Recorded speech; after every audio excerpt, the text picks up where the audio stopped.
বিসমিল্লাহির রহমানির রহিম। পরম করুণাময় ও অসীম দয়ালু আল্লাহর নামে শুরু। ومن أحسن قولا ممن دعا إلى الله وعمل صالحا وقال إنني من المسلمين.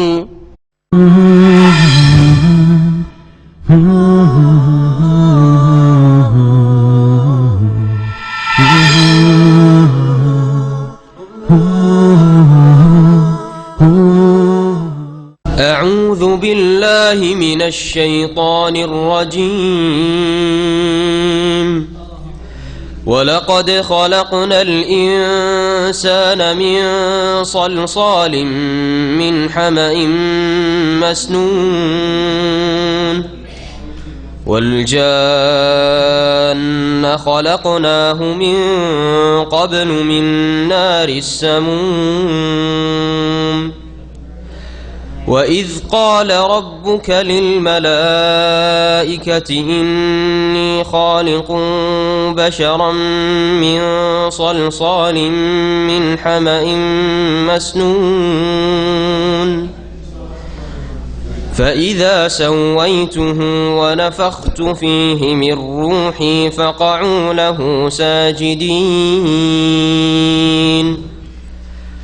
فسجد الملائكة كلهم أجمعون إلا إبليس أبى أن يكون مع الساجدين. قال يا إبليس ما لك ألا تكون مع الساجدين؟ قال لم أكن لأسجد لبشر خلقته من صلصال من حمأ مسنون. السلام عليكم ورحمة الله وبركاته. بسم الله الرحمن الرحيم. الحمد لله رب العالمين والصلاة والسلام على سيد المرسلين نبينا محمد وعلى آله وصحبه أجمعين. أما بعد فأعوذ بالله من الشيطان الرجيم. ولقد خلقنا الإنسان من صلصال من حمأ مسنون والجان خلقناه من قبل من نار السموم. وإذ قال ربك للملائكة إني خالق بشرا من صلصال من حمأ مسنون فإذا سويته ونفخت فيه من روحي فقعوا له ساجدين. فسجد الملائكة كلهم أجمعون إلا إبليس أبى أن يكون مع الساجدين. সম্মানিত শ্রোতামণ্ডলী, আল্লাহ পাক রব্বুল আলমিনের যাবতীয় প্রশংসা যে আল্লাহ পাক রব্বুল আলমিন প্রথম মানুষ আদম আলাইহিস সালামকে মাটি থেকে সৃষ্টি করেছেন। তারপরে যত মানুষ সৃষ্টি হয়েছে সমস্ত মানুষের মধ্যে এই মাটির উপাদান রয়েছে। মানুষের সৃষ্টির মূল হচ্ছে মাটি। সালাত এবং সালাম নাজিল হোক মুহাম্মদুর রাসূলুল্লাহ সাল্লাল্লাহু আলাইহি সাল্লামের ওপর, যাকেও আল্লাহ পাক মানুষ রসুল বলে আখ্যায়িত করেছেন। কাফের মুশরিকেরা মুহাম্মদুর রাসূলুল্লাহ সাল্লাল্লাহু আলাইহি সাল্লামের রিসালাতকে যে অস্বীকার করত বা তার আগে আম্বিয়া রসুলগণকে রিসালাতকে অস্বীকার করত, এর পেছনে তারা বলতো আবাআসাল্লাহু বাশারার রাসূলা, আল্লাহ পাক কি মানুষকে রসুল করে পাঠিয়েছেন? তো মানুষ রসুল হলে কাফের মানতে চাইতো না।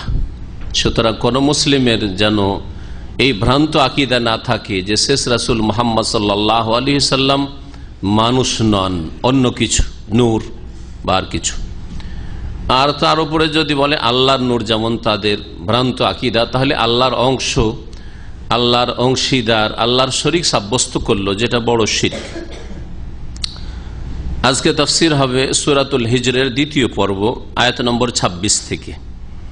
আল্লাহ পাক ইরশাদ করছেন মানুষের সৃষ্টি সম্পর্কে, আর তারপর আদম আলাইহিস সালামের কথা, বিশেষভাবে তাকে ফেরেশতারা সেজদা করলেন, এই বিষয়টি আল্লাহ পাক উল্লেখ করেছেন। মহান আল্লাহ ইরশাদ করেছেন ওয়ালাকাদ খালাকনাল ইনসানা মিন সালসাল, নিঃসন্দেহে আমি মানুষকে সৃষ্টি করেছি, অর্থাৎ প্রথম মানুষ আদম আলাইহিস সালামকে সৃষ্টি করেছি।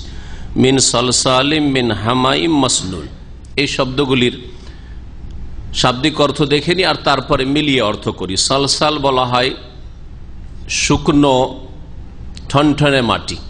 শুকনো মাটির কোনো বাসনপত্র তৈরি করে যদি আপনি নখ করেন তাহলে ঠন ঠন করে বাজে। হ্যাঁ, এমনকি পোড়াবার আগেই, এখন পোড়ানো হয়নি হয়তো, যে মাটির হাঁড়ি, মাটির যে খোলা ইত্যাদি তৈরি করা হয়, এগুলো আপনি দেখবেন বাজিয়ে শুকিয়ে গেলে ঠন ঠন করে আওয়াজ হয়। এই ঠন ঠনে শব্দ হয় যেই শুকনো মাটিতে, ওই মাটিকে বলা হয় সলসাল। আর হামাউন মানে হচ্ছে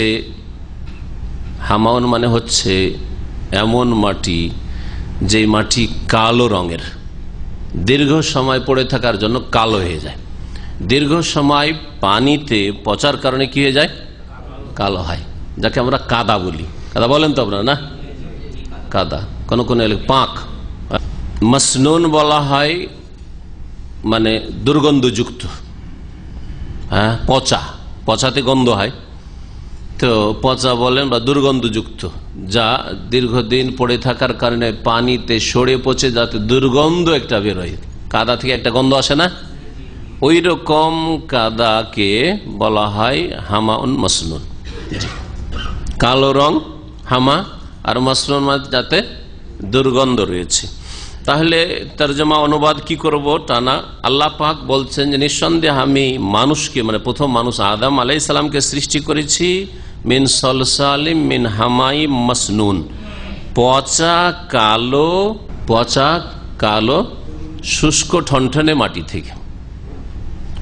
পচা কালো শুষ্ক ঠনঠনে মাটি থেকে, পচা কালো মাটিকে আল্লাহ পাক প্রথম নিয়েছেন।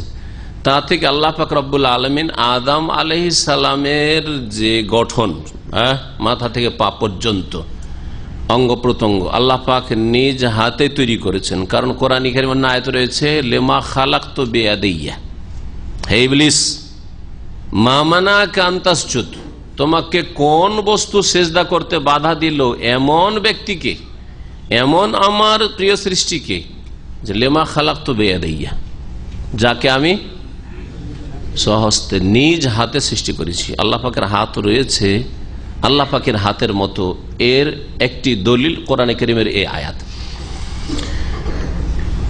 তো আল্লাহ পাক রব্বুল আলামিন গঠন তৈরি করলেন আদম আলাইহিস সালামের মাটি থেকে। তারপরে পড়ে থেকে শুকিয়ে গেল। শুকিয়ে যাওয়ার পরে ঠন ঠন করে একটু আঘাত করলে ঠন ঠন করে আওয়াজ আসতে শুরু হলো। এই অবস্থাকে এইখানে তুলে ধরা হয়েছে। কোন কোন আয়াতে একেবারে প্রথম অবস্থাকে তুলে ধরা হয়েছে, কি যখন মাটিকে পানিতেও মিশানো হয়নি সে অবস্থা। ওই মাটিকে কি বলা হয়? কে বলতে পারেন?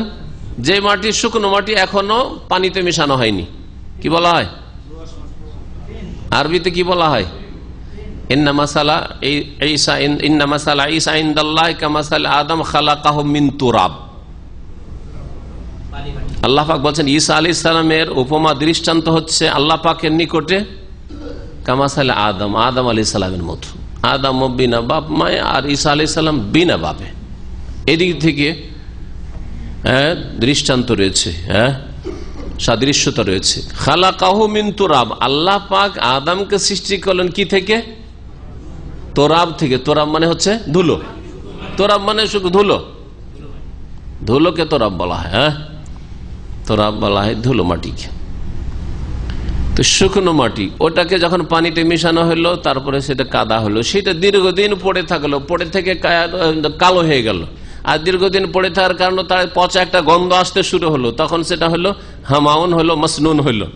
আর তারপরে যখন শরীরের গঠনটা তৈরি হলো, তখন সেটা হলো সলসল। আর এমন ঠন ঠন করে বাজে, আল্লাহ পাক সূরা রহমানে বলছেন কাল ফাখার, খালাকাল ইনসানা মিন সালসালিন কাল ফাখার। ফাখার আবার কোন মাটিকে বলা হয়? যেই মাটিকে পোড়ানোর পরে, মাটির পাত্র বাসন প্রথম তো শুকায়, কুমাররা কি করে রোদে শুকায়, শুকাইলে ঠন ঠন করে বাজে। আর তারপরে ওইটাকে আবার পুড়িয়ে নিলে তখন ওর নাম হয়, ওই মাটিটার নাম হয় ঠিকরে, যেটাকে ঠিকরা বলে। ঠিকরা কোনটাকে বলে? যেটা পুড়িয়ে না হয় এটা ঠিক রে, ওই যে ঠিক রে ফাক্কার বলা হয়। তো একেবারে ঠিকরার মতো পুড়িয়ে না মাটির মতো আদম আলাইহিস সালামের দেহটা হয়ে গেল। তার উপরে আল্লাহ রূহ দিয়েছেন। তাতে কোন কোন আয়াতে আল্লাহ বলছেন যে 3।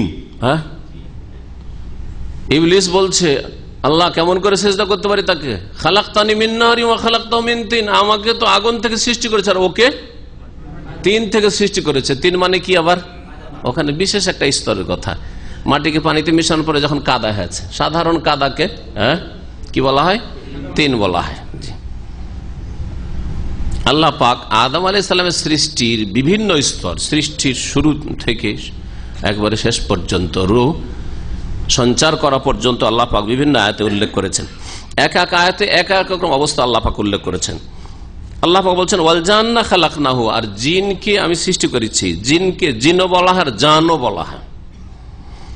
আর জিনকে আমি সৃষ্টি করেছি মিন কাবুল, এর পূর্বে, মানে আদম আলাইহিস সালামকে সৃষ্টি করার পূর্বে। তাহলে এই বিষয়টি আমাদের কাছে কি স্বীকৃত কোরআনে কারীমের এই আয়াত দিয়ে, যে আদমের আগে জিন জাতিকে পয়দা করা হয়েছে।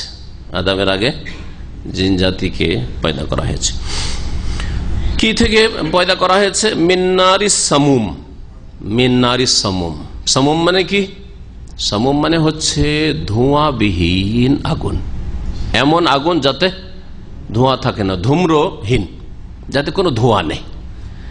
যে আগুনে ধোঁয়া নেই, শুধু আগুন আর আগুন আর আগুন।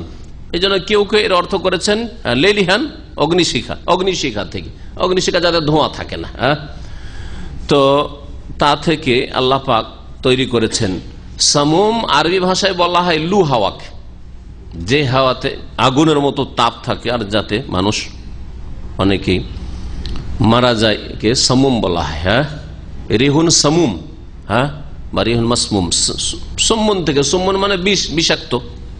আল্লাহ পাক রব্বুল আলামিন তারপর ইরশাদ করে ওয়াইদ ক্বালা রাব্বুকা লিল মালায়েকা, আর স্মরণ করো ওই সময়টিকে যখন তোমার প্রতিপালক হে নবী মুহাম্মদ সাল্লাল্লাহু আলাইহি সাল্লাম ফেরেশতাগণ মালায়েকাকে বলেছিলেন ইন্নী খালিকুম বাশারাম, আমি একজন মানুষ সৃষ্টি করব, মিন সালসালিম মিন হামাইম মাসনুন, পচা কালো শুষ্ক ঠনঠনে মাটি থেকে, ফাইজা সাওয়াইতুহু, অতঃপর যখন তা আমি সুঠাম করে দেব, তার গঠন সুন্দর করে দেব, মানে মাথা থেকে পা পর্যন্ত তার গঠন আমি তৈরি করে নেব। ওয়া নাফাখতু ফীহি মির রূহি, আর তাতে আমি ফুঁকে দেব, সঞ্চার করে দেব আমার বিশেষ আত্মা। আল্লাহ পাকের রূহ মানে আল্লাহ পাকের অংশ বিশেষ নয়, এখানে আল্লাহ পাকের রূহ মানে আল্লাহ পাকের স্পেশাল রূহ। প্রথম মানব জাতি শুরু হচ্ছে, প্রথম রূহ, মানুষের প্রথম রূহ আল্লাহ পাক রব্বুল আলামিন যা সৃষ্টি করেছে। আল্লাহ পাক রব্বুল আলামিন দেহ সৃষ্টি করেছেন আর আত্মা রূহ সৃষ্টি করেছেন। তো আল্লাহ পাকের এটা সৃষ্টি রূহ।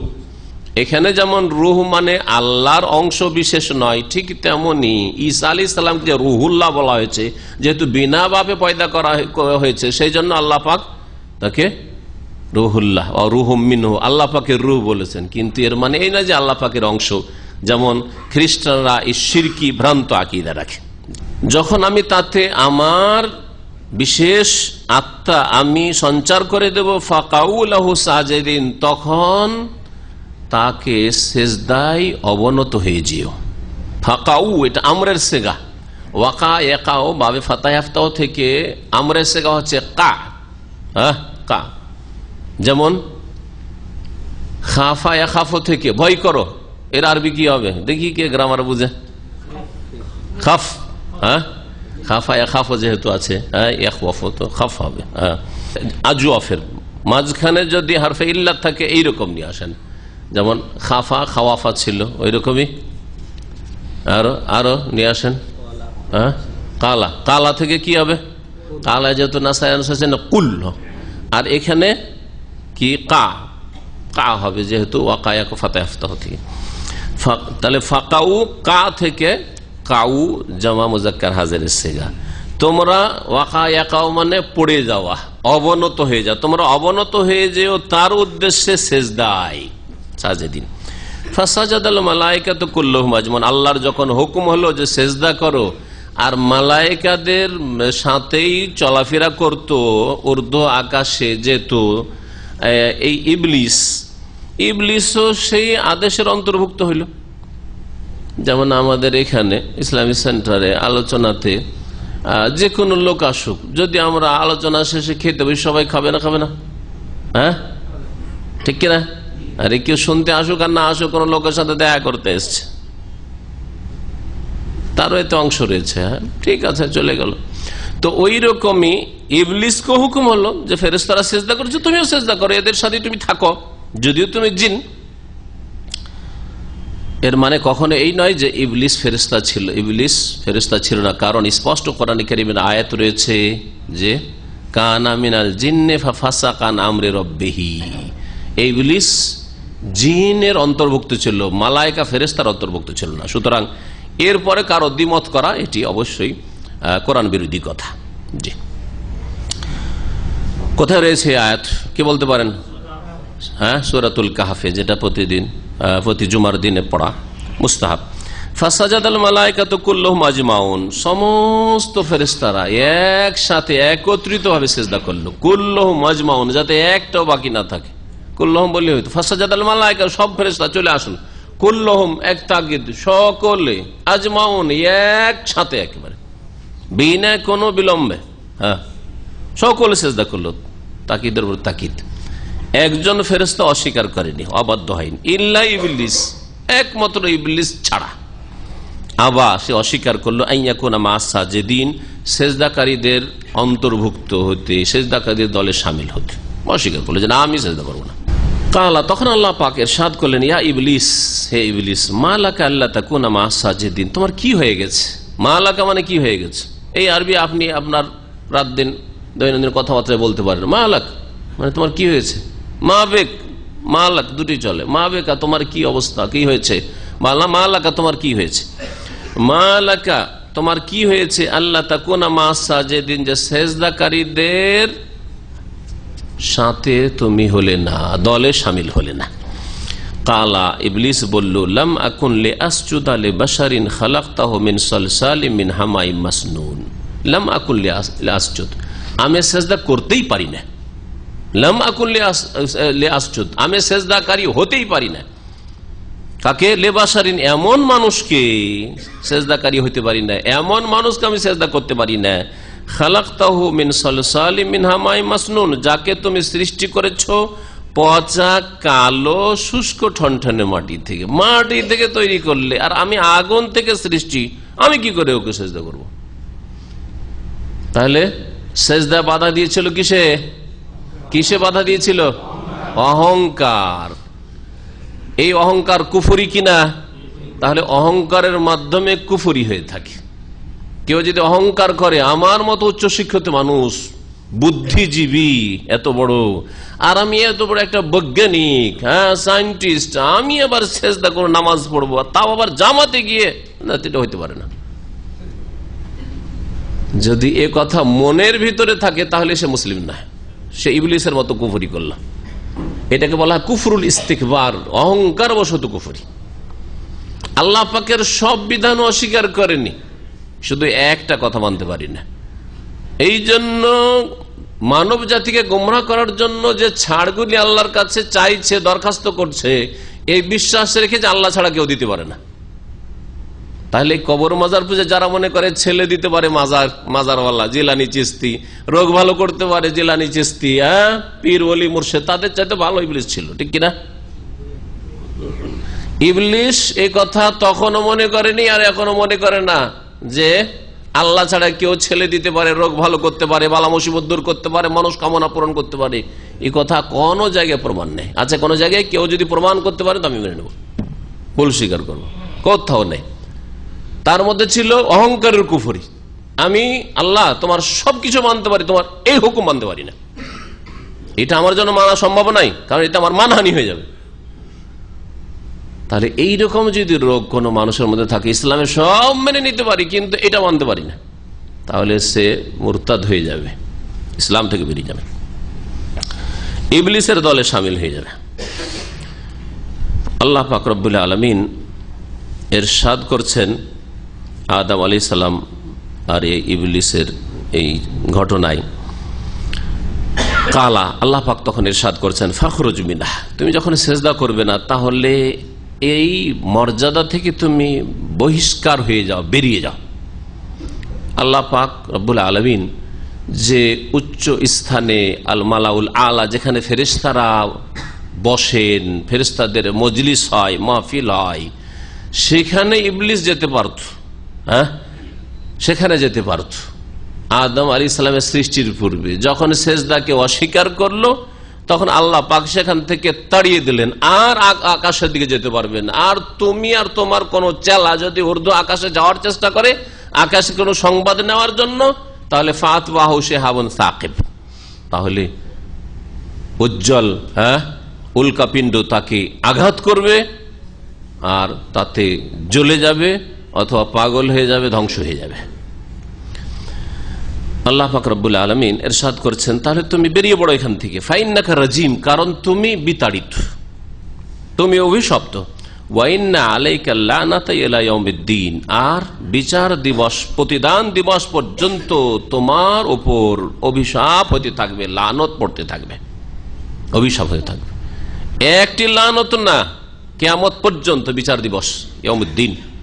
দিন মানে হচ্ছে জাযা, দিন মানে এখানেও দিন মানে হচ্ছে প্রতিদান, জাযা বদলা, আর সূরাতুল ফাতিহায় দিন মানে বদলা। অনেকেই দীর্ঘদিন লেখাপড়া করেন কিন্তু সূরা ফাতিহা মালিক ইয়াউমিদ্দিন দিন মানে বলতে পারেন না। দিন মানে শুধু ধর্ম, দিন মানে জীবন বিধান বা এইরকম কিছু। দিনের আরো অর্থ হয়, দিন মানে আনুগত্য। আলা লিল্লাহিদ দীনুল খালিস, নিষ্ঠার সাথে আনুগত্য একমাত্র আল্লাহ পাকের হবে। এখানে আনুগত্যের অর্থ রয়েছে মুখলিসিন আলাহুদ্দিন, আনুগত্যকে আল্লাহর জন্য নিখুঁত করবে। তো দিন মানে আত্মা ইনকিয়াদ, আনুগত্য করা হয়। আর দিন মানে বদলা, প্রতিদান হয়, যেমন মালিক ইয়াউমিদ্দিন সূরা ফাতিহার এখানেও ইলা ইয়াউমিদ্দিন, বদলার দিবস, প্রতিদান দিবস হচ্ছে বিচার দিবস।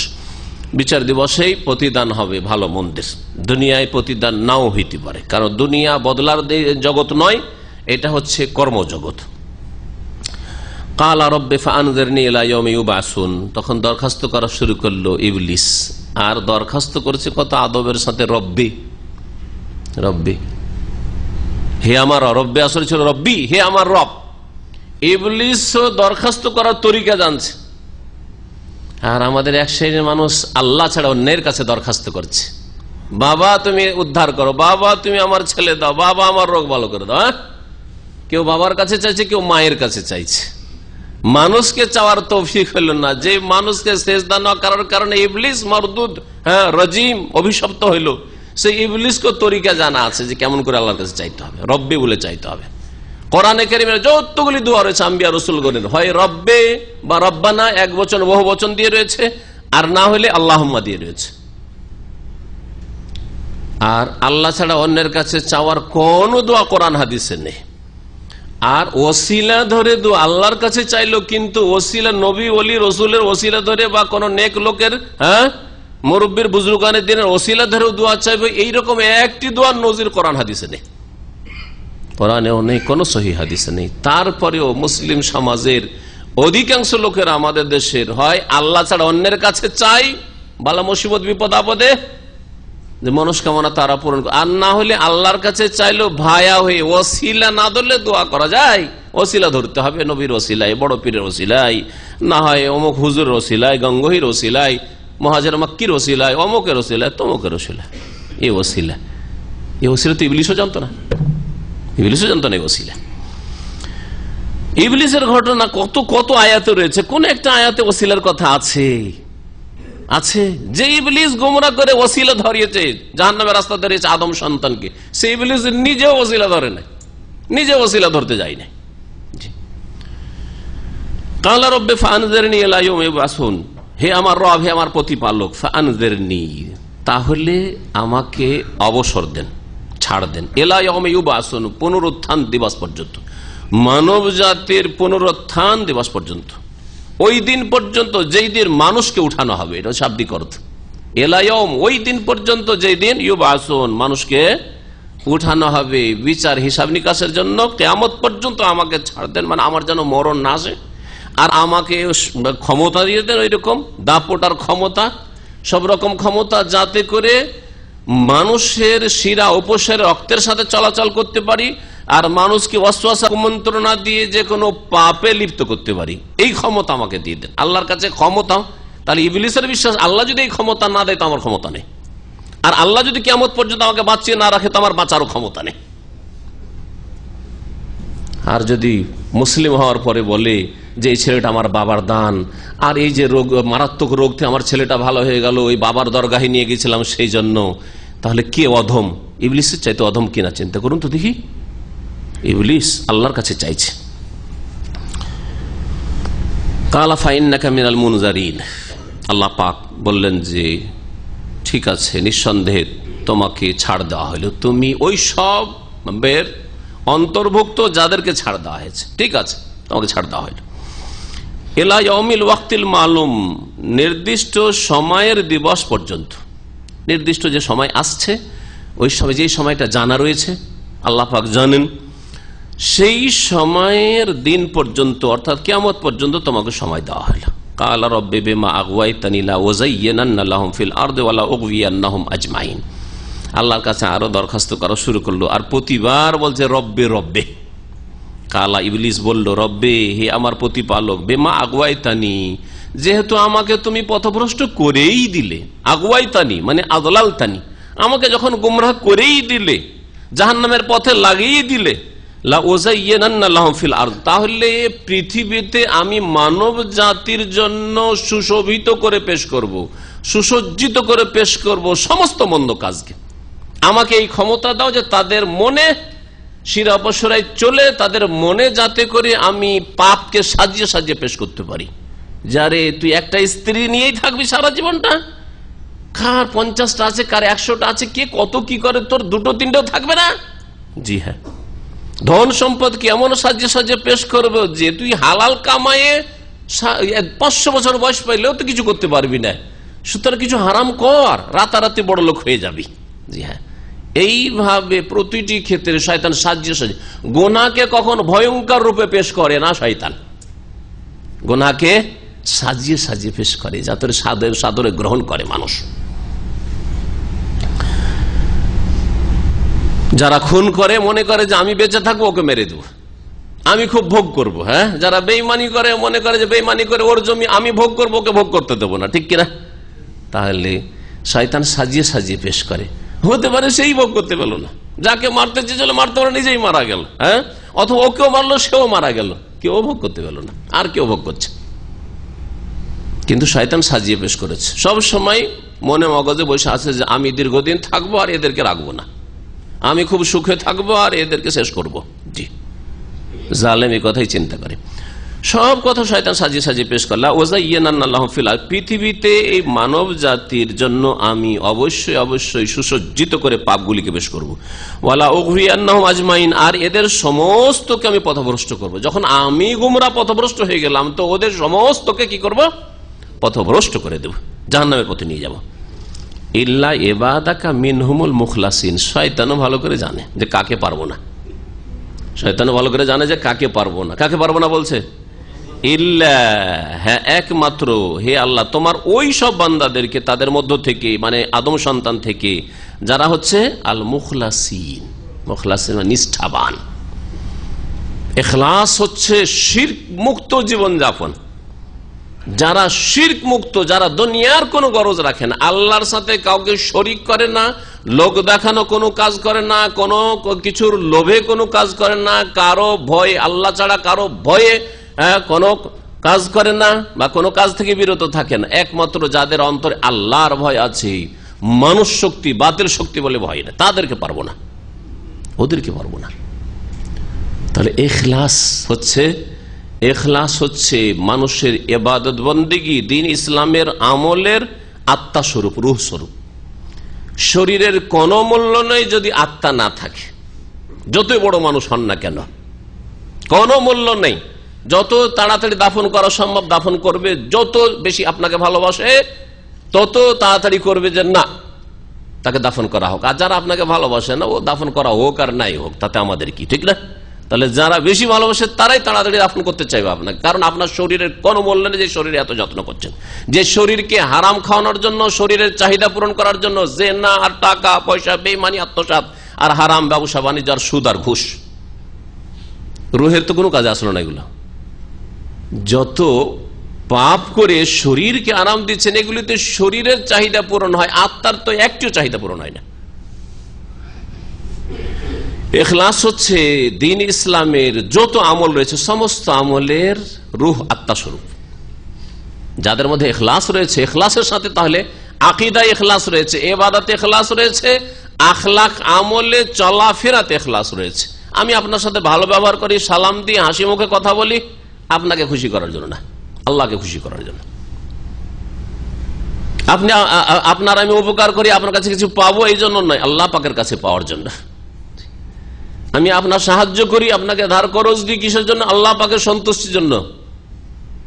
ইন্নামা নুতইমুকুম লিওয়াজহিল্লাহ লা নুরিদু মিনকুম জাযাআন ওয়ালা শুকুরা। আল্লাহ পাক এই কথা শিখিয়েছেন, আল্লাহর সন্তুষ্টির জন্য আমরা কাউকে খেতে দিই। লা নুরিদু মিনকুম, যাদেরকে খেতে দিই তাদের কাছে কোনো বদলাও চাই না, আর কোনো শুকরিয়া কৃতজ্ঞতাও আশা রাখি না। ইখলাস জরুরি, আপনার কাজ যাতে ইখলাস থাকে। আপনি দ্বীনের দাওয়াতের কাজ করছেন, দুনিয়ার কোনো গরজ যেন না থাকে, ইখলাস থাকে। আল্লাহ পাক রব্বুল আলামিন আমাদের সকলকে সংশোধন করার তৌফিক দান করেন, ইখলাস নিজের অন্তরে মজবুত করার তৌফিক যেন দান করেন।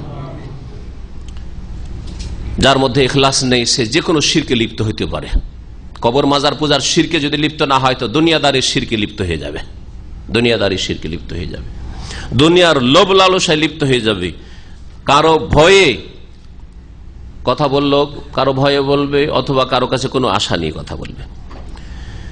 কাল হাযা সিরাতুন আলাইয়া মুস্তাকিম। আল্লাহ পাক রব্বুল আলামিন আরো বললেন যে হাযা সিরাতুন আলাইয়া মুস্তাকিম, আসলে ছিল হাযা সিরাতুন মুস্তাকিম আলাইয়া, এই হচ্ছে সরল পথ আমার পর্যন্ত পৌঁছার।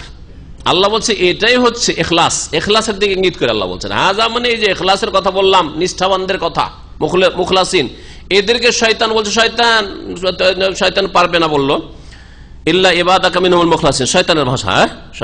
শয়তান জানছে যে আমি মুখলেসদেরকে পারবো না, যারা নিষ্ঠার সাথে আল্লাহর দ্বীনকে ধরে আছে, খুলুসিয়াতের সাথে, তাদের ঈমান ইসলামে আমলে কোনো ভেজাল নেই, দুনিয়ার কোনো গরজ স্বার্থ নেই, তাদেরকে আমি পারবো না।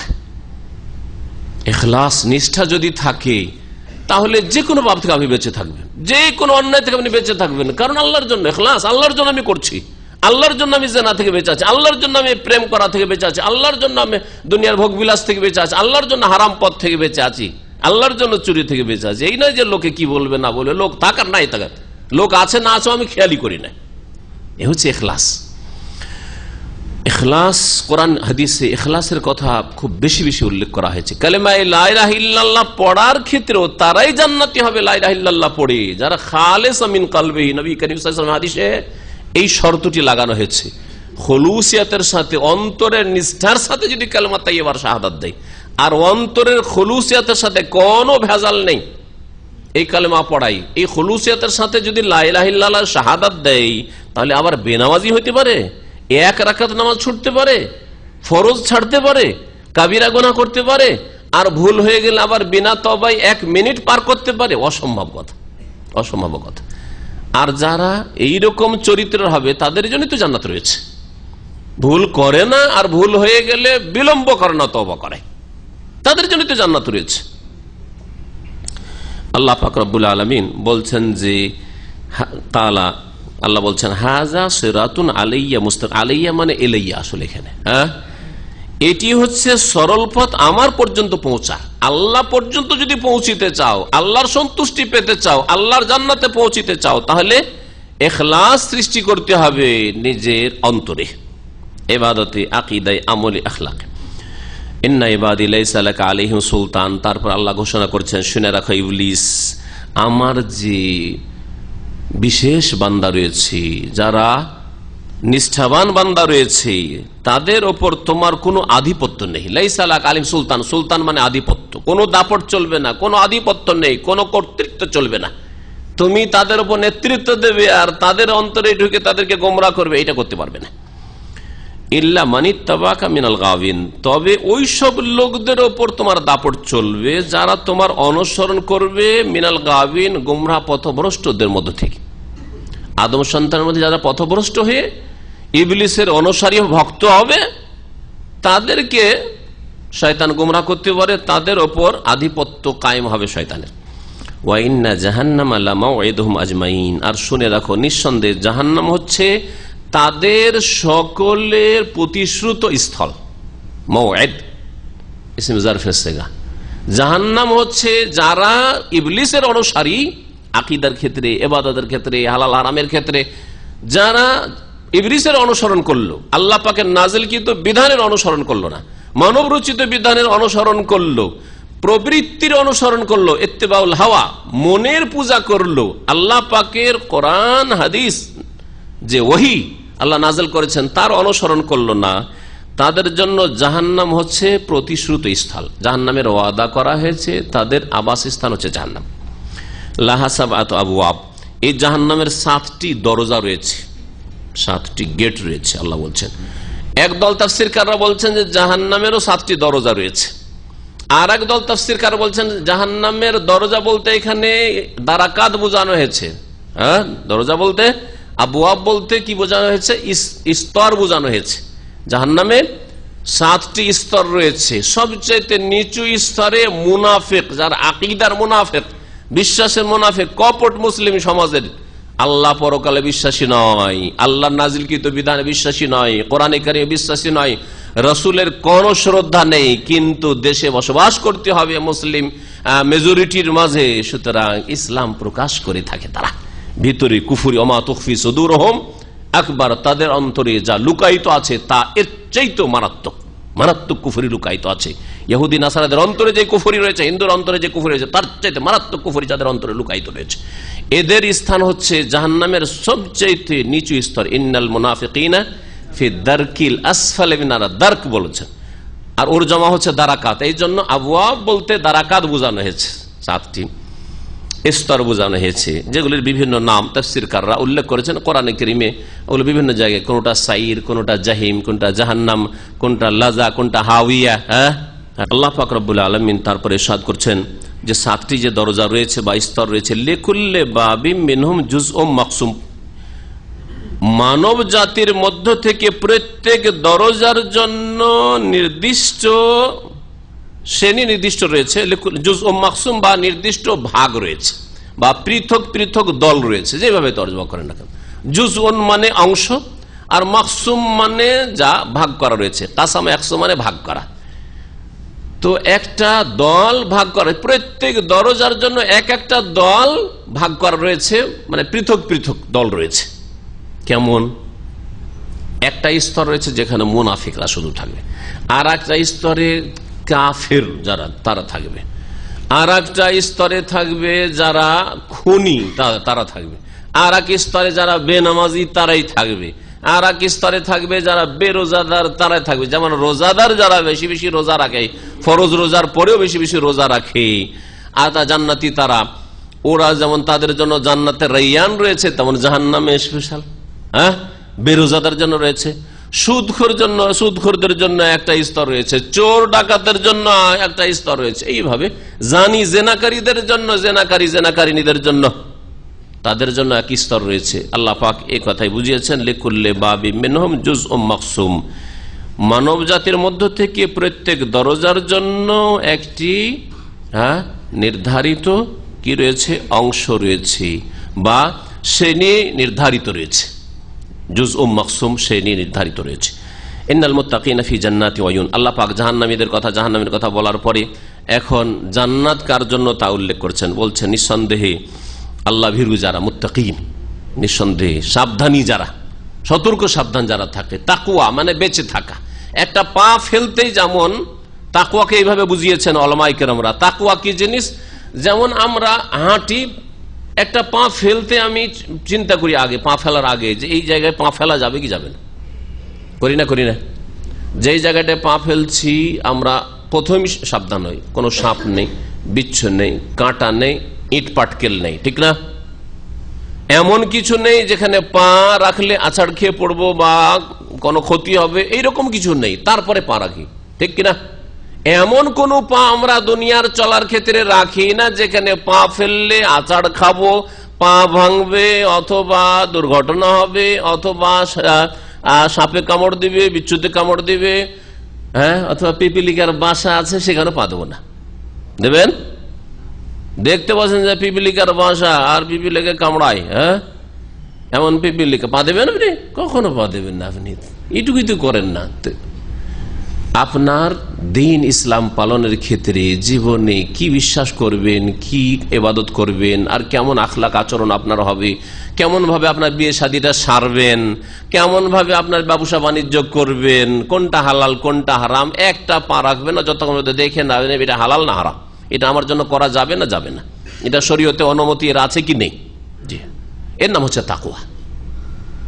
তাকওয়া বেঁচে থাকা, যে বেঁচে থাকে আল্লাহ পাকের অসন্তুষ্টির কাজ থেকে, জাহান্নামে যাওয়ার যেগুলি কারণ রয়েছে সেসব থেকে যারা বেঁচে থাকে তারাই হচ্ছে মুত্তাকি। নিঃসন্দেহে আল্লাহ ভীরু বা সংযত যারা, তারা ফি জান্নাত, বহু বাগান বিশিষ্ট জান্নাতে বসবাস করে।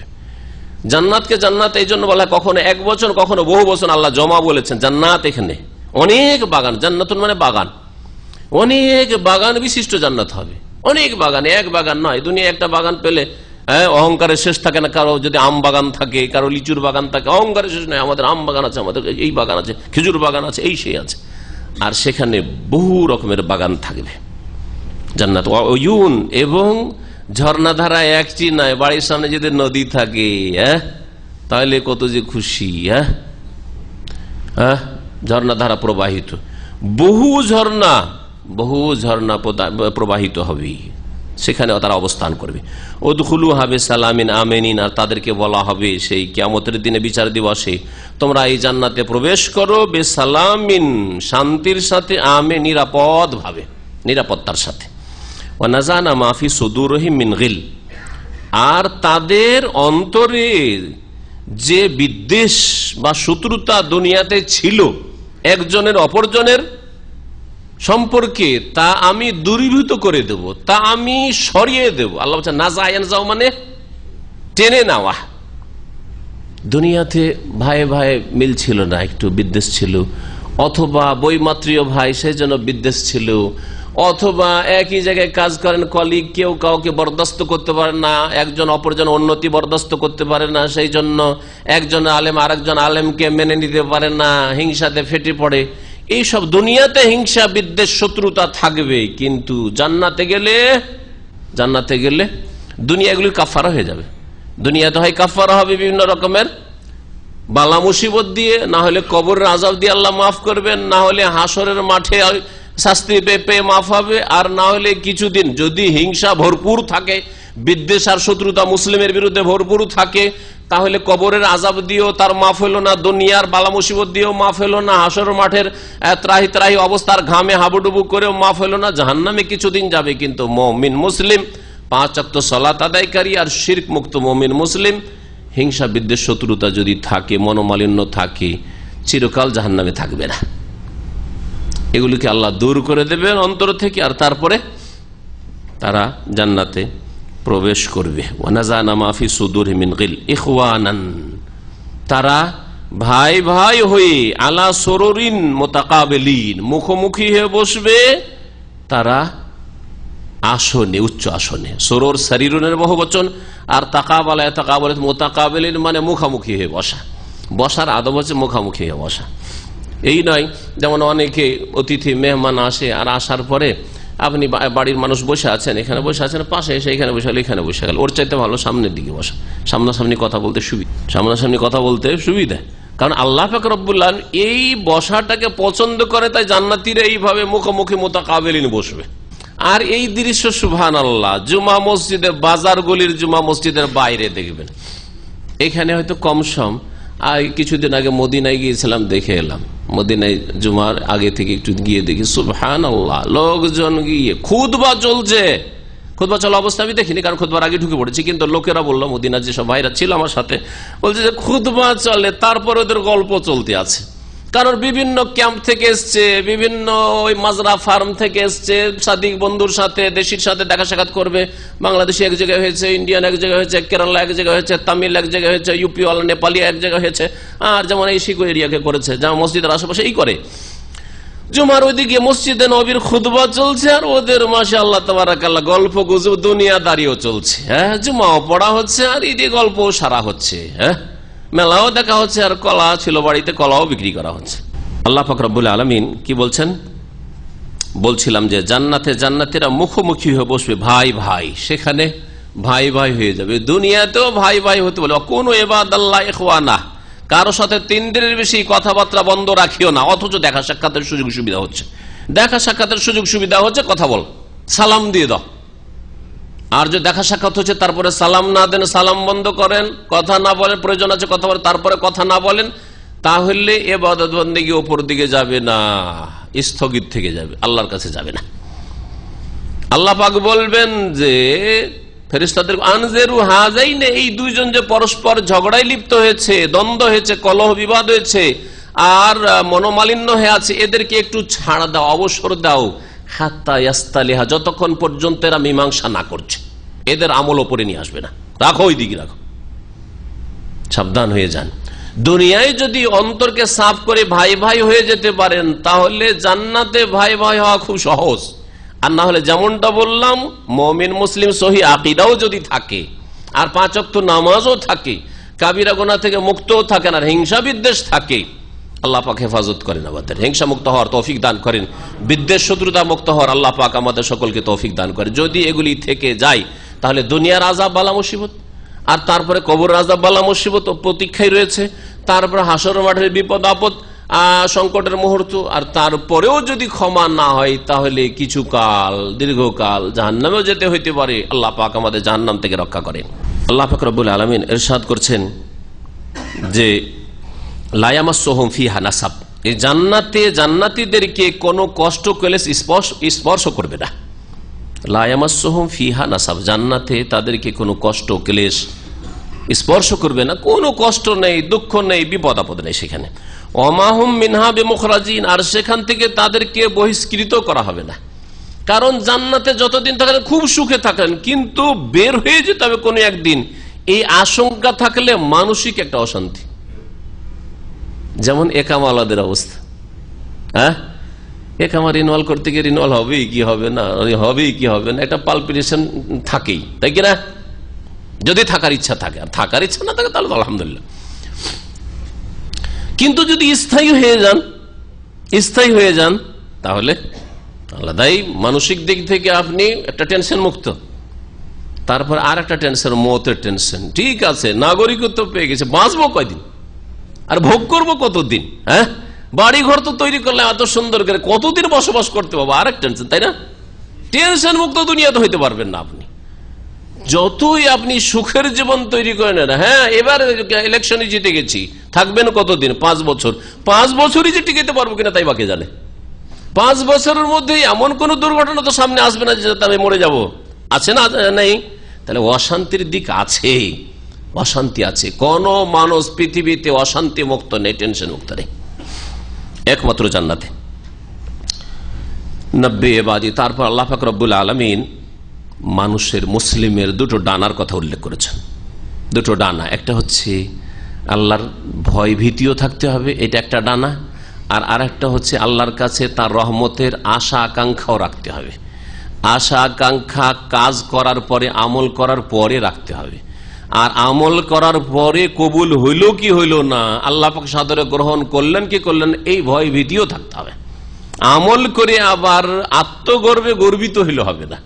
আমল করার পরে অহংকারে ফেটে পড়লে হবে না যে আমার মতো আমলকারী আছে কি, 5 ওয়াক্ত নামাজ তো পড়ছি, তাহাজ্জুদও পড়ছি, ইলম শিখছি, দিনের দাওয়াত দিচ্ছি, আর কি আমার মতো আছে বাকি আমল করনেওয়ালা, তাহলে হবে না।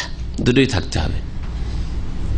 ভয় করতে হবে, কোন জায়গায় যদি গুনাহ হয়ে যায় আল্লাহর আযাবকে ভয় করতে হবে, এটা একটা ডানা। সবসময় আল্লাহর আযাবকে ভয় করবেন। কোন গুনার ক্ষেত্রে আল্লাহ পাকড়াও করে নিতে পারেন, সগীরা হোক আর কবিরা হোক, যে কোনো গুনার ক্ষেত্রে আল্লাহ পাকড়াও করে নিতে পারেন। আর আল্লাহর কাছে তার রহমতেরও আশা রাখতে হবে। কারণ এত ভয় বেড়ে গেছে যে আল্লাহ রে, জীবনে এত নামাজ ছেড়েছি, বা আমার দ্বারা এইরকম জেনা হয়ে গেছে, আমার দ্বারা এইরকমের বেঈমানি হয়ে গেছে, চুরি করে কারো ফল পেড়ে খেয়েছি, চুরি করেছি, আল্লাহ কি এত জুলুম মাফ করবেন? কোনদিন মাফ করবেন না। যদি এই কথা মগজে বসে যায় তাহলে ভুল পথে মাফই যখন হবে না, তাহলে আর ঘুরে লাভটা কি? এদিকে ফিরে এসে লাভটাই কি? আর পাপ বন্ধ করে লাভটা কি? যা করছিলাম করতেই থাকি, ওই জাহান্নামের রাস্তায় চলতে থাকবেন। এই জন্য যারা আল্লাহর রহমত থেকে নিরাশ হয়ে যায় তারা সাধারণত তওবার তৌফিক পায় না। কিন্তু যারা আল্লাহ রহমতের আশা রাখবে, এখনো মরিনি, বেঁচে আছি, সুতরাং তওবার দরজা আমার সামনে খোলা আছে, জানি না কখন মওত চলে আসে, এখনই তওবা করে নি, আলহামদুলিল্লাহ, আল্লাহ পাক তুমি মাফ করে দাও। খালেস অন্তরে তওবা মানে শুধু মন্ত্র পাঠ করা নয়, আর আমি গুনাহ করব না, পাপের ওপর আমি অনুতপ্ত লজ্জিত হচ্ছি, আল্লাহ তোমার সাথে প্রতিশ্রুতি করছি, গুনাহ বন্ধ করে দিলাম, আর গুনাহ হবে না, নামাজ ধরলাম তো ধরলাম, জামাত ধরলাম তো ধরলাম, আর ছাড়বো না। গুনাহ স্টপ করেন, অনুতপ্ত হন, আগামীর জন্য প্রতিজ্ঞা করেন যে আর এই গুনাহ আমার দ্বারা হবে না। আর মানুষের হক নষ্ট করে থাকলে সে হক পৌঁছে দেওয়ার হলে পৌঁছে দেন, আর না হলে পরিশোধ করা হলে পরিশোধ করেন, আর না হলে মাফ নিয়ে নেন, তাহলে আল্লাহ মাফ করে দেবেন। আল্লাহ পাক বলছেন, নাব্বে ইবাদি, আমার বান্দাদেরকে জানিয়ে দাও, সংবাদ দিয়ে দাও, আন্নী আনাল গফুর রহিম, যে নিঃসন্দেহে আমি হচ্ছি বড়ই মার্জনাকারী, চরম ক্ষমাশীল, আর রহিম এবং পরম দয়াবান। ওয়া আন্না আযাবি হুয়াল আযাবুল আলীম, আর এই কথাও জানিয়ে দাও যে আমার শাস্তি হচ্ছে হুয়াল আযাবুল আলীম, বড়ই বেদনাদায়ক শাস্তি, বড়ই মর্মান্তিক শাস্তি। আল আযাবুল আলীম, বড়ই কঠোর শাস্তি আমার রয়েছে। দুটোই আমার রয়েছে, আমার যেমন মাগফিরাত রয়েছে, যারা আমার কাছে মাগফিরাত মার্জনা চাইবে তার জন্য আমার ক্ষমা রয়েছে, আর যারা আমার কাছে দয়া রহমত চাইবে তার জন্য রহমত রয়েছে। যারা পাপ করবে আর পাপের পথে চলতে থাকবে, গুনার উপর গুনাহ হতে আছে, তাদেরকে জানিয়ে দাও যে আমার আযাবও বড়ই শক্ত রয়েছে। ইন্না বাতশা রাব্বিকা লাশাদীদ। এই ডানা, দুটো ডানা ছাড়া যেমন পাখি উঠতে পারে না, দুটো ডানা ছাড়া যেমন একটা এরোপ্লেন উঠতে পারে না আকাশ পথে, ঠিক তেমনি মুমিনের দুটো ডানা যদি ঠিক বরাবর না থাকে তাহলে মুমিন তার ইসলামী জীবন গড়ে তুলতে পারে না। দুটোই থাকতে হবে। গুনাহকে ভয় করতে হবে, গুনার অনিষ্টকে ভয় করতে হবে, গুনার কুপরিণতিকে ভয় করতে হবে, আর ইবাদত বন্দেগী করার পরে, দিন পালন করার পরে আল্লাহর রহমতের আশাবাদী হইতে হবে যে আল্লাহ রাহমুর রাহিমিন, আল্লাহ নিশ্চয় দয়া করবেন। আর বিশেষ করে এই ক্ষেত্রে আরেকটি কথা বলি এই আয়াত প্রসঙ্গে, যে যখন আপনার যৌবনকাল, সুস্থতা, যখন সুস্থ আছেন তখন ভয়ের দিকটাকে বলবৎ করবেন। এই কথাটি ভালো করে মনে রাখেন। যখন সুস্থ শরীরে আছেন, আলহামদুলিল্লাহ, খুব চলাফেরা করছেন, কোন রকমের ব্যাধি নেই, বালা মুসিবত নেই, কোনো টেনশন নেই, তখন কি করবেন? আল্লাহর আযাবের ভয়টাকে নিজের উপর বেশি বসিয়ে রাখবেন, আযাবের ভয়টা বেশি রাখবেন। কারণ সুস্থ অবস্থায় আর যৌবনকালে পাপ হওয়ার আশঙ্কা বেশি, এখন অনেকদিন বাঁচবো, সুতরাং হারাম বেঈমানি না করলে কি করে বড় লোক হবো? আর এই যৌবনের তাড়নায় বিভিন্ন পাপ হতে পারে, যার ফলে আল্লাহর আযাবের ভয়টাকে সবসময় নিজের উপর বসিয়ে রাখবেন। আর যখন মৃত্যু মুখে পৌঁছে যাচ্ছেন, আপনি বার্ধক্য চলে এসছে, অথবা একবারে বিছানা ধরে নিয়েছেন, আর এই চিকিৎসা আমার হবে কি হবে না, ভালো হব কি হবে না, রোগ আমার উপশম হবে কি হবে না, যখন এই রকম অবস্থা হয়ে যাবে তখন আর ভালো করে ইবাদত বন্দেগী করতে পারছেন না, আল্লাহকে ভালো করে ডাকতে পারছেন না, শুয়ে শুয়ে নামাজ পড়তে হচ্ছে, তাহাজ্জুদ চাইলো তাহাজ্জুদ আর পড়তে পারছেন না, নফল রোজা রাখতে পারছেন না, ইত্যাদি ইত্যাদি। সেই সময় আল্লাহ পাকের রহমতের দিকটাকে বেশি বলবৎ করতে আপনার উপর, নিরাশ হবেন না। তাহলে আল্লাহ গফুর রহিম, যা করেছি করেছি, আল্লাহ যা ভুল হয়েছে আল্লাহ তুমি মাফ করে দাও, আর তোমার রহমত ছাড়া আর কোনো নাজাত হইতে পারে না, সময় আমার হয়তো শেষ হয়ে আসছে, আল্লাহ আমাকে তুমি মাফ করে দাও। বুঝতে পারছেন? যখন সুস্থ থাকবেন কোনটা আপনার উপর বেশি প্রাধান্য পাবে? ভয়, আল্লাহর আযাবের ভয়টা প্রাধান্য পাবে। আর যখন আপনি অসুস্থ হবেন বা আপনার মৃত্যুর মুখে পৌঁছে যাচ্ছেন, আপনার বার্ধক্য চলে আসছে, বার্ধক্য না আসলেও মত আসতে পারে, তো যখনই দেখবেন আপনার মধ্যে কঠিন ব্যাধি হয়ে গেছে, যে ব্যাধিগুলোতে যে কোনো সময় মারা যেতে পারেন, তখন আপনি বেশি বেশি আল্লাহর রহমতের আশাবাদী হবেন। আল্লাহর আযাবকে ভয় করবেন অবশ্যই, কিন্তু বেশি বেশি আল্লাহর রহমতের আশাবাদী হবেন। আল্লাহ পাক রব্বুল আলামিন তারপর ইব্রাহিম আলাইহিস সালামের ঘটনা বর্ণনা করেছেন, নাব্বিহুম আন দাইফি ইব্রাহিম, আর মানুষকে জানিয়ে দাও, হে নবী মুহাম্মদ সাল্লাল্লাহু আলাইহি ওয়াসাল্লাম, তুমি জানিয়ে দাও ইব্রাহিম আলাইহিস সালামের মেহমানদের সম্পর্কে, অতিথি সম্পর্কে। ইজ দাখালু আলাইহি, যখন এই অতিথিরা ইব্রাহিম আলাইহিস সালামের বাড়িতে প্রবেশ করলেন। এই অতিথিরা কে ছিলেন? তারা ফেরেশতা মালাইকা ছিলেন, কিন্তু মানুষের রূপ ধরে এসেছেন তারা। ফাকালু সালামা, তখন এই অতিথিরা বলেছিলেন সালামান, মানে সাল্লামনা সালামান, এখানে এটা মাফুলে মুতলাক, আমরা আপনাকে সালাম দিচ্ছি, জুমলা ফেলিয়া। এটা এর জবাবে কি বলেছিলেন এই আয়াতে উল্লেখ করা হয়নি, কিন্তু অন্য আয়াতে রয়েছে কালা। ইব্রাহিম আলাইহিস সালাম বলেছেন সালামুন, ওখানে জুমলা খাবরিয়া, মানে সালামুন আলাইকুম, আপনাদের ওপরও সালাম হোক। জুমলা ফেলিয়ার জবাব যদি জুমলা ইসমিয়া দিয়ে দেওয়া যায়, তাহলে জুমলা ইসমিয়া বেশি বলবৎ, বেশি শক্তিশালী, কারণ স্থায়িত্ব তাতে রয়েছে। এর মাধ্যমে কোরআনে কারীমের যে নির্দেশ, কেউ যদি তোমাকে সালাম দেয় তাহলে তার চাইতে উত্তম সালাম তুমি পেশ করো, এর বাস্তবায়ন করেছেন ইব্রাহিম খলিলুল্লাহ আলাইহিস সালাতু ওয়াস সালাম। জি, তাআলা ইন্না মিনকুম ওয়াজিলুন, ইব্রাহিম আলাইহিস সালাম সালামের জবাব দেওয়ার পরে বললেন, আমরা আপনাদের থেকে ভীত সন্ত্রস্ত, ভয়ভীত, শঙ্কিত, আপনাদেরকে দেখে ভয় লাগছে। আগন্তুক মানুষ, কি উদ্দেশ্যে এসছেন? চোর ডাকাত তো না, অসৎ উদ্দেশ্য তো কেউ আসেনি, দুশ্মন তো না। কালু, তখন ফেরেশতারা বললেন, লা তাউজাল, ভয় করেন না ইব্রাহিম, ইন্না নুবাশশিরুকা বিগুলামিন আলিম, আমরা আসলে কোনো মানুষ না, আমরা ফেরেশতা, এবং আপনাকে সুসংবাদ দিচ্ছি আমরা বিগুলামিন আলিম, একজন জ্ঞানী বালকের। গোলাম মানে বালক, আর আলিম মানে জ্ঞানী। এখানে সুসংবাদ দেওয়া হয়েছে কোন বালকের? ইসহাক। আলিম বলা হয়েছে, গোলামের গুণ হিসাবে কি বলা হয়েছে? আলিম, জ্ঞানী গোলাম। এই আয়াতে জ্ঞানী গোলাম বলা হয়েছে সূরা হিজরে। এখানে ইসহাক আলাইহিস সালাম, যার জন্ম ইব্রাহিম আলাইহিস সালামের স্ত্রী, কোন স্ত্রীর পেট থেকে? সারার পেট থেকে, সারা আলাইহিস সালামের পেট থেকে, বা সারা রাদিয়াল্লাহু আনহার পেট থেকে। তো এই সুসংবাদ দেওয়া হয়েছে বার্ধক্যে।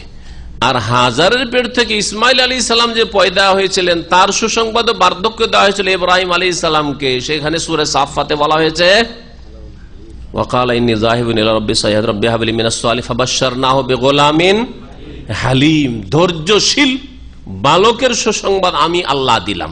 ধৈর্যশীল ওখানে বলা হয়েছে, তিনিও জ্ঞানী ছিলেন, যেমন ইসহাক আলাইহিস সালামও ধৈর্যশীল ছিলেন, কিন্তু এক একজন এক একটা সাবজেক্টে স্পেশালিস্ট থাকে, ঠিক না? ইসমাইল আলাইহিস সালামের কোরবানি জবাইয়ের ক্ষেত্রে ধৈর্য তার ফুটে উঠেছে, সেই জন্য অগ্রিম আল্লাহ সুসংবাদ দিচ্ছেন, এমন ছেলের সুসংবাদ দিচ্ছি যেই ছেলে বড়ই ধৈর্যশীল হবে। আল্লাহর রাস্তায় কোরবানির হুকুম হবে, বলবে আব্বা প্রস্তুত আছি, ইফআল মা তুমার, যা নির্দেশ হয়েছে করে ফেলুন আপনি, সাতাজিদুনি ইনশাআল্লাহ মিনাস সাবিরিন, ধৈর্যশীল অবশ্যই আমাকে পাবেন আপনি, কোনো চিন্তা করিয়েন না, আমার কোনো দ্বিধাদ্বন্দ্ব নেই। ইসহাক আলাইহিস সালামের সুসংবাদ, কালা বাশশারতুমুনি, ইব্রাহিম আলাইহিস সালাম বললেন, আমাকে তোমরা সুসংবাদ দিলে, আলা আনমাসানিয়াল কিবার, এই সময়ে, এই অবস্থায় যে আনমাসানিয়াল কিবার, আমাকে বার্ধক্য স্পর্শ করে নিয়েছে, মানে আমি বুড়ো হয়ে গেছি, হাড্ডি দুর্বল হয়ে গেছে, হাড্ডির সাথে চামড়া লেগে গেছে, সুবহানাল্লাহ, এই বয়সে 80 বছর পার হয়ে চলে গেছে, তারপরে সুসংবাদ। ফাবিমা তুবাশশিরুন, তাহলে তোমরা কি সুসংবাদ দিচ্ছ, দাও। কালু বাশশারনাকা বিল হক, আমরা আপনাকে সুসংবাদ দিচ্ছি সত্যি সত্যি, বিল হক।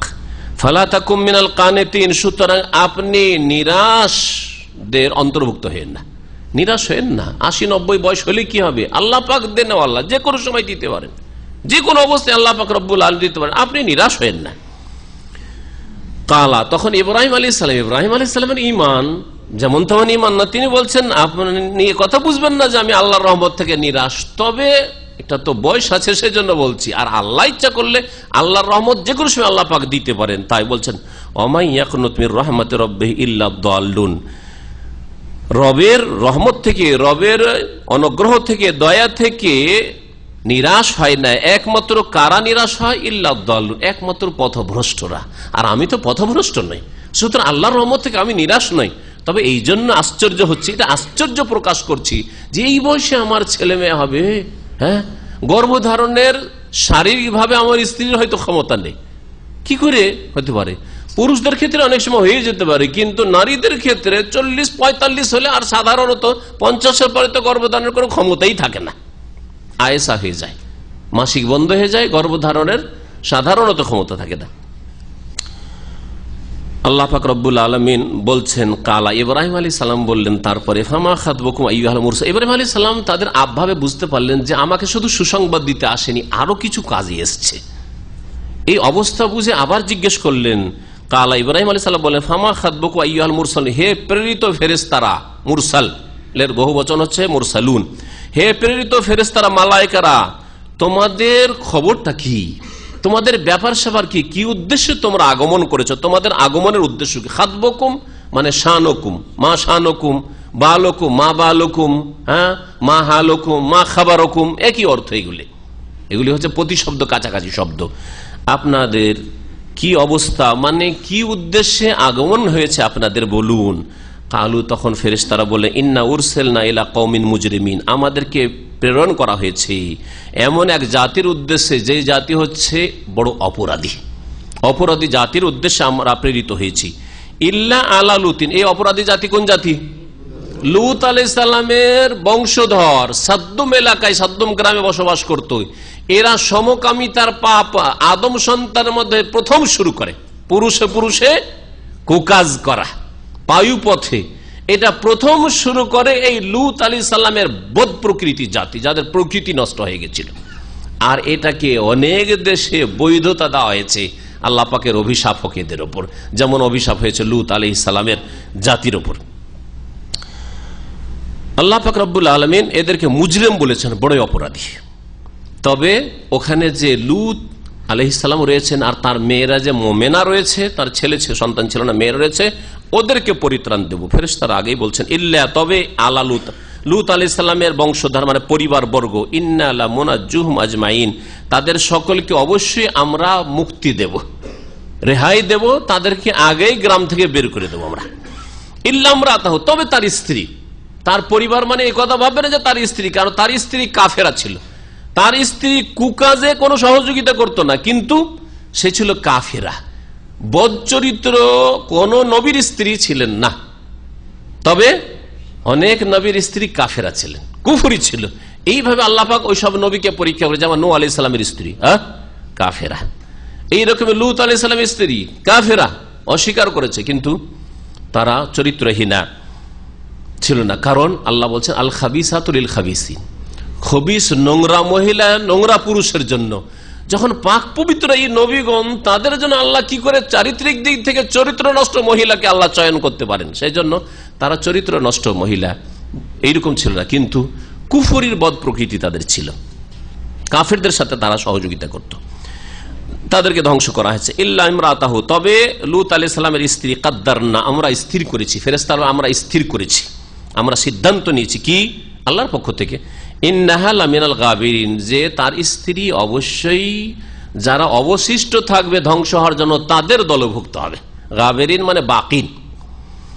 ফালাম্মা জা আলা লুতিনিল মুরসালুন, তারপরে লূত আলাইহিস সালামের পরিবারের কাছে যখন এই প্রেরিত দূতগণ ফেরেশতারা আগমন করলো, কালা, তখন লূত আলাইহিস সালাম বললেন ইন্নাকুম কওমুম মুনকারুন, তোমরা তো ওয়াজানা, অপরিচিত ব্যক্তিগো, তোমাদেরকে কাউকে চিনছি না। আর আগন্তুক অপরিচিত ব্যক্তি দলবদ্ধই যদি আপনার বাড়িতে আসে, ভয় পাবেন আপনি, ঠিক না? জানি না কি উদ্দেশ্যে এসছে, আরে এরা ডাকাত দল না, এরা সিআইডি দল না, এরা কোন দলে যে গোয়েন্দা না কোন বালা মুসিবত যে আসলো রে বাবা রে, তাই না? ভয় লাগবে। আল্লাহ পাক রব্বুল আলামিন বলছেন কালু, তখন ফেরেশতারা বললেন বল যে এনাকা বিমা কানু ফিহি ইয়ামতারুন, হে লূত, তোমার কাছে এমন কিছু নিয়ে এসেছি আযাব, যে সম্পর্কে এই জাতিরা সন্দিহান ছিল। ইয়ামতারুন মানে ইয়াশুক্কুন, সন্দেহ করতে, আল্লাহর আযাব কই, আল্লাহর আযাব কখন আসবে, আসবে না, এই যে সন্দেহ করতে, ওই সন্দেহের আযাব নিয়ে এসেছি। হ্যাঁ, আর এদের সন্দেহ আজকে দূর করে দেবো। আতাইনাকা বিল হক, আর তোমার কাছে নিয়ে এসেছি সত্যি সত্যি আযাব, সত্যি সত্যি শাস্তি। এখানে হক মানে আযাব বলা হয়েছে। ওয়া ইন্না লা সাদিকুন, আর আমরা হচ্ছি সত্যবাদী, কথাও সত্য বলছি। ফাআসরি বিআহলিকা বিকিতইম মিনাল লাইল, সুতরাং হে লূত, তুমি রাতের শেষ অংশেই নিজের বাড়ি থেকে, শহর থেকে বেরিয়ে পড়া নিজ পরিবারকে নিয়ে। ওয়াত্তাবি আদবারহুম, আর তাদের পেছনে পেছনে তুমি থাকো, ওদেরকে আগে আগে রাখবে, তোমার মেয়েদের কিংবা পরিবারে যারা মোমেনাত রয়েছে, আর তুমি পিছনে থাকবে, যাতে করে কেউ দুর্বল অসহায় কেউ ছুটে না যায়। বা পিছনে থাকলো আর ওইদিকে উল্টো দিকে তাকিয়ে দেখছে কিভাবে আল্লাহর আযাব নেমে আসছে, না, খবরদার না, আগে আগে ওরা চলবে আর তুমি পিছনে পিছনে সবগুলিকে নিয়ে যাবে। নবী করিম সাল্লাল্লাহু আলাইহি ওয়াসাল্লাম জিহাদের সফরে যখন যেতেন, জিহাদের ময়দানে, তখন এইভাবে তিনি সাকাই মানে পিছনে থাকতেন, 5 ভাগ করতেন সেনা দলকে, আর মুকদ্দমা, মাইমানা, মাইসারা আর কালব মাঝখানে, মিডিলে, আর তারপর সাকা পিছনে। পিছনে যে দলটি থাকতো সেই দলের একেবারে পিছনে রাসূলুল্লাহ সাল্লাল্লাহু আলাইহি ওয়াসাল্লাম থাকতেন, যাতে কোনো দুর্বল, অসহায়, কারো সওয়ারি অচল হয়ে গেছে, কেউ চলতে পারে না, কেউ রোগী হয়ে পড়ে গেছে, এরকম কেউ না থেকে যায়, সবাইকে নিয়ে তারপরে পেছনে তিনি যেতেন। জি, পেছন থেকে কমান্ড করতেন। যুদ্ধের ময়দানে যুদ্ধ যখন শুরু হয়ে যেত, নবী করিম সাল্লাল্লাহু আলাইহি ওয়াসাল্লাম প্রয়োজনে আগে বেড়ে যেতেন, কিন্তু যখন সফর অবস্থায় থাকতেন তখন পিছন দিকে থাকতেন।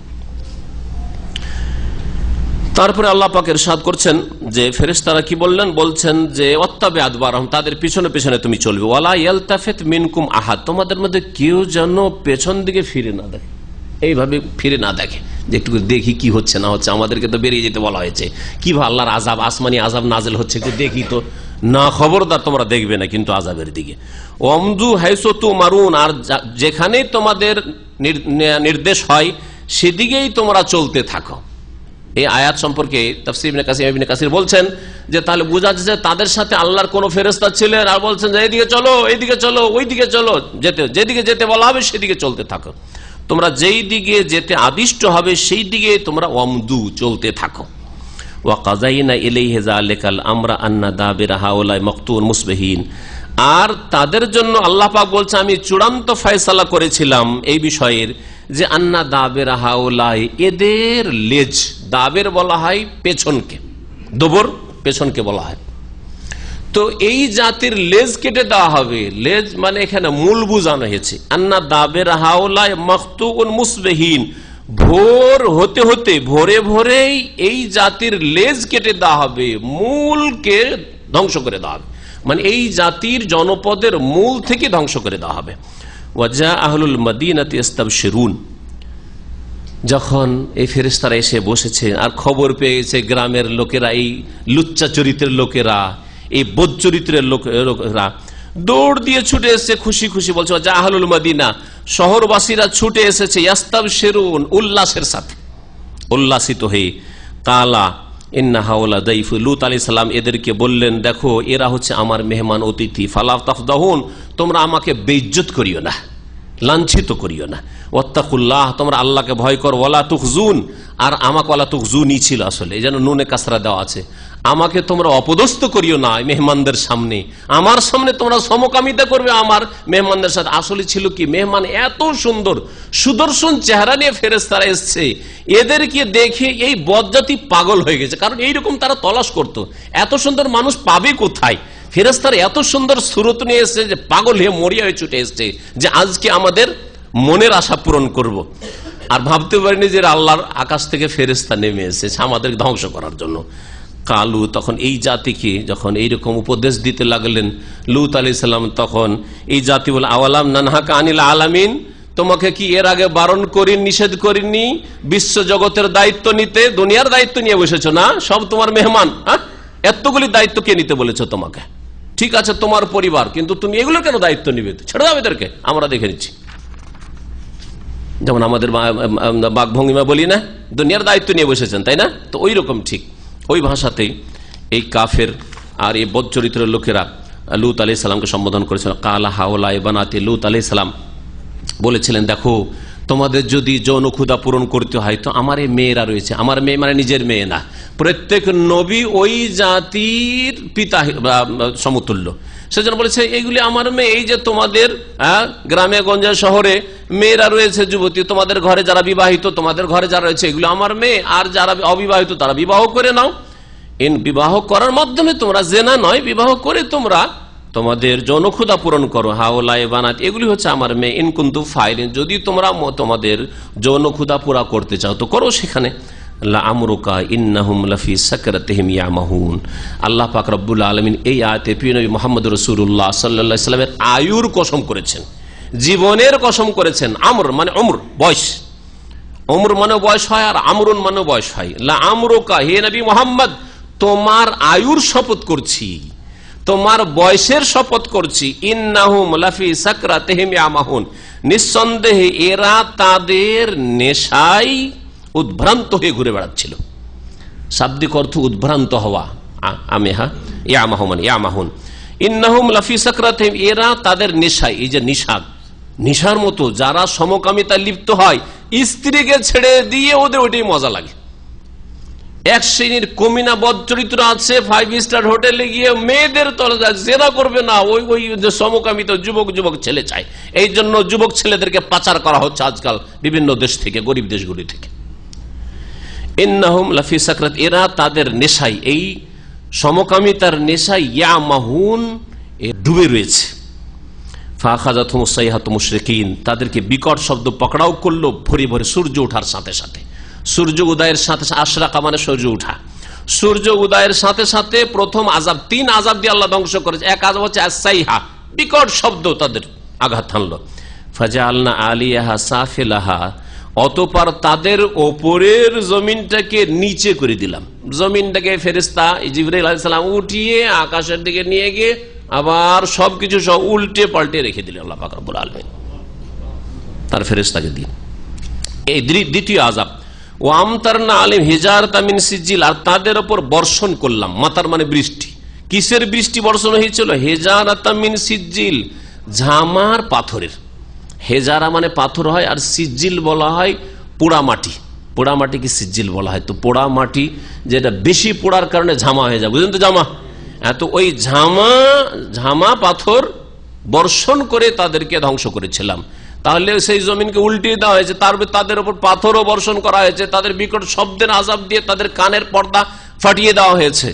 এইভাবে 3 আযাব দিয়েছেন। এমন মর্মান্তিক ভাবে কোন জাতিকে আল্লাহ ধ্বংস করে একটি আযাব দিয়ে ধ্বংস করেছেন, কিন্তু এই জাতিকে আল্লাহ 3 আযাব দিয়ে ধ্বংস করেছেন।